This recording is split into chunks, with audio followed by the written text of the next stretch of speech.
As you build up more and more queries within your Power BI desktop files, you might find that the query list on the left-hand side can grow and grow, and as you've seen in maybe some of the other videos, we can create these folders to help group them up and manage them a little bit more easily. But you can also view the dependencies between these queries.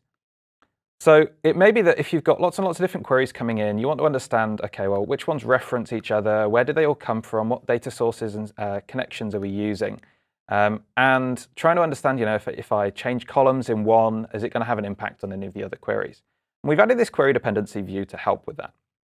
So here you can see the data sources, the individual connections that are being used, and all the queries that might use those and how they're related to one another. We've got a few different things that we can do here. One is that by selecting any of the objects within this view, you'll see it's highlighted, and it highlights all of the things that are either dependent on the thing that you selected or have references to that thing that you selected. So when I choose this data source, I can see that my orders and order details table come from there, and I can see that this orders by customer table is related to and dependent on that data source originally. And I can see these arrows that show how they flow through.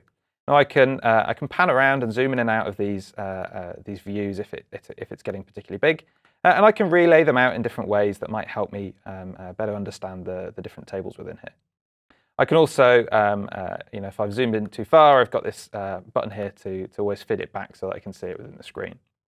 There's a few other things that you'll notice on here. For example, these icons show me the state of these queries, whether or not they've been loaded, whether there's any problems with them.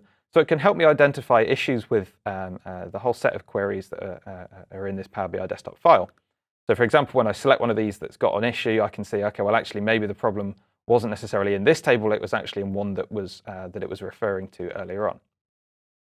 So it's a really useful way, this query dependency view, just to get an idea of how data's flowing through all of the different transformations and all of the different queries that you're building up within your Power BI file.